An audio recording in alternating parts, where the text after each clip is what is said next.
दोस्तों, जय माता दी। मैं सत्यनारायण शर्मा अल्टीमेट ज्ञान में आपका हार्दिक स्वागत करता हूं। दोस्तों, गज केसरी योग, अब आपने नाम तो सुना होगा। अब यह होता क्या है? गज का नाम होता है हाथी और केसरी कहते हैं शेर को। जिसका ये योग बन जाता है वे हाथी के समान बलवान और शेर जैसी फुर्ती वाले होते हैं और जीवन में कभी पीछे मुड़कर नहीं देखते। भले ही कितने ही बड़े से बड़े संघर्ष आ जाएं, हर चुनौतियों का सामना करते हुए वे आगे बढ़ जाते हैं। ऐसा होता है गज केसरी योग। ये किसी की जन्म कुंडली में बनता है तो वह व्यक्ति धन धान्य ऐश्वर्य का मालिक होता है, मान सम्मान का मालिक होता है, यहाँ तक कि उसको राजगद्दी भी प्राप्त होती है। विशेष रूप से तो यह गुरु और चंद्रमा के परस्पर एक साथ होने से बनता है। परंतु यदि केंद्र में गुरु और चंद्रमा भी आ जाएं अलग अलग भी, तब भी यह योग अपना पूरा प्रभाव दिखाता है।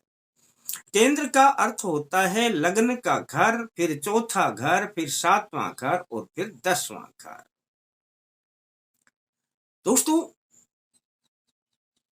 बहुत बार देखा गया है कि ये जितने भी बड़े बड़े राजगद्दी जो करते हैं, राज में जिनका हिस्सा होता है, उनमें गज केसरी योग हुआ करता है, जिनमें प्रधानमंत्री मोदी भी एक है।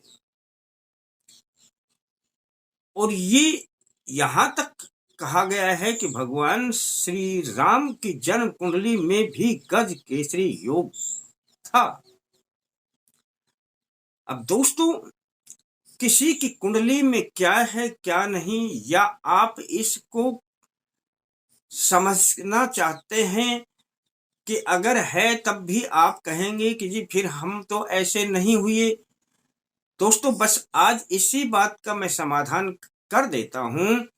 कई बार जब ये गज केसरी योग होता है तो यह संघर्ष भी बहुत करवाता है। और जो व्यक्ति बचपन में या युवावस्था में जब संघर्ष करके पार उतरता है, तब उनको इनकी रिद्धि सिद्धि मिलने लगती है। पर आज मैं आपको एक छोटा सा उपाय बताऊंगा।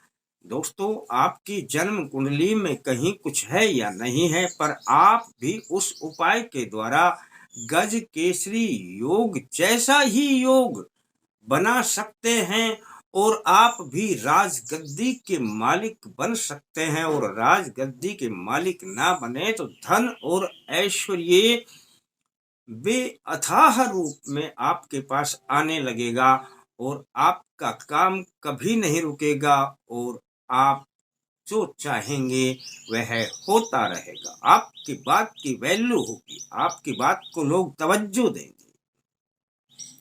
बस करना कैसे है यह आपने जान लेना है।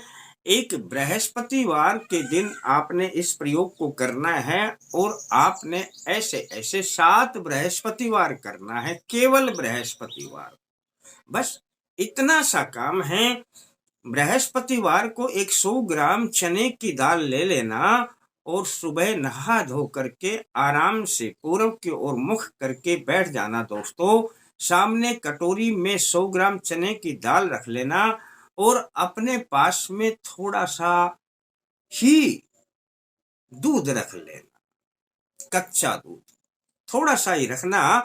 ज्यादा दूध रखेंगे, दूध अगले दिन तक ये फट जाता है या खराब हो जाता है। पर आपने सिर्फ थोड़ा सा 2 या 3 चम्मच बस दोस्तों, आपने करना क्या है, आप जब बैठ जाएंगे सामने चने की दाल होगी।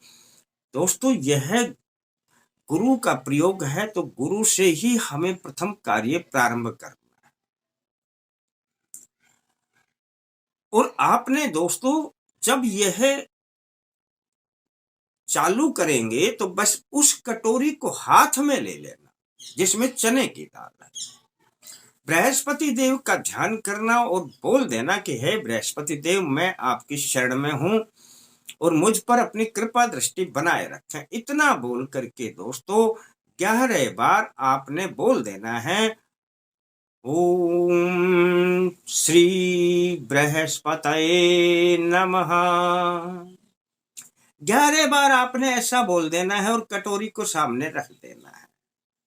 फिर आपने जिस पात्र में जल थोड़ा दूध डाला है उस कटोरी को हाथ में ले लेना और आपने इसी प्रकार से बोलना है। पहले तो बोलना है, हे चंद्रदेव, मैं आपकी शरण में हूं, मुझ पर आप अपनी कृपा दृष्टि बनाए रखें। और फिर आप हाथ में लेकर के बोल दिया और फिर आपने 11 बार बोलना है, ओम श्री चंद्राय नमः। ऐसा 11 बार बोल देना दोस्तों। बस दोस्तों, ये बोलने के बाद आपका ये दूध है थोड़ा सा, बस 2-3 चम्मच ही लेना। इसको आप अपने चने की दाल में डाल देना और शेष उसमें थोड़ा जल और डाल देना ताकि चने की दाल पूर्ण रूप से भीग जाए और थोड़ा ऊपर तक जल डाल देना। बस इतना ही है दोस्तों। इसको अपने कहीं पर भी ढक करके रख देना। अगले दिन आपने शुक्रवार को जहां पर गिलहरी रहती हैं दोस्तों, या जिस पेड़ पे देख लेना 1-2 गिलहरी भी दिख जाए तो उस पेड़ की जड़ में आपने इसको छोड़ देना है। अब जैसे जैसे गिलहरी इसको खाएंगी दोस्तों, ये समझ लेना कि आपके अंदर कैसे से कैसा कोई योग नहीं बन रहा है, वो भी गज केसरी योग को पैदा कर देगा। अब ये गिलहरी के खाने से भगवान राम की भी इतनी कृपा आएगी कि आप जो चाहेंगे वो होने लगेगा और आपका यह जो प्रयोग है ये गज केसरी योग का ही काम करेगा। बस आपने ऐसे ऐसे 7 बृहस्पतिवार करना है और 7 बृहस्पतिवार करेंगे तो अगले दिन इसको शुक्रवार को शुक्रदेव धन धान्य के देने वाले हैं और आप जब इसको पेड़ के नीचे डाल देंगे तो आपका ये एक प्रयोग हो जाएगा। ऐसे ऐसे आपने 7 गुरुवार यह प्रयोग करना है दोस्तों। इस प्रकार करने से भगवान राम की तो कृपा आएगी आएगी, बृहस्पति देव की कृपा आएगी और चंद्रमा की कृपा आएगी और गुरु और चंद्रमा के परस्पर सहयोग से मिलन से ये आपका गज केसरी योग लागू हो जाएगा। एक बात छोटी सी और बता दूं, यदि इस गज केसरी योग को और प्रबल बनाना चाहते हैं तो जिनकी मां है अपनी मां की सेवा करें। जिनकी मां नहीं है तो ठीक है, प्रयोग तो कर ले, लेकिन जिनके मां है उस मां की सेवा करना आज से ही प्रारंभ कर देना। समझ लेना दोस्तों, यह गज केसरी योग इतना काम करेगा कि आप पीछे मुड़ के नहीं देखेंगे। कितना ही संघर्ष मोदी जी ने किया हो, लेकिन उन्होंने मां की सेवा को नहीं छोड़ा और वे निरंतर मां की सेवा किया करते थे और आज वे जिस मुकाम पर हैं वो गज केसरी योग और मां की सेवा का ही फल है दोस्तों। अच्छा लगता है तो कर लेना और थोड़ा अच्छा लगता है किसी को बता देना और थोड़ा अच्छा लगे तो लाइक करने के बारे में सोच लेना। फिर मिलते हैं दोस्तों नए अंक के साथ, तब तक के लिए जय माता दी।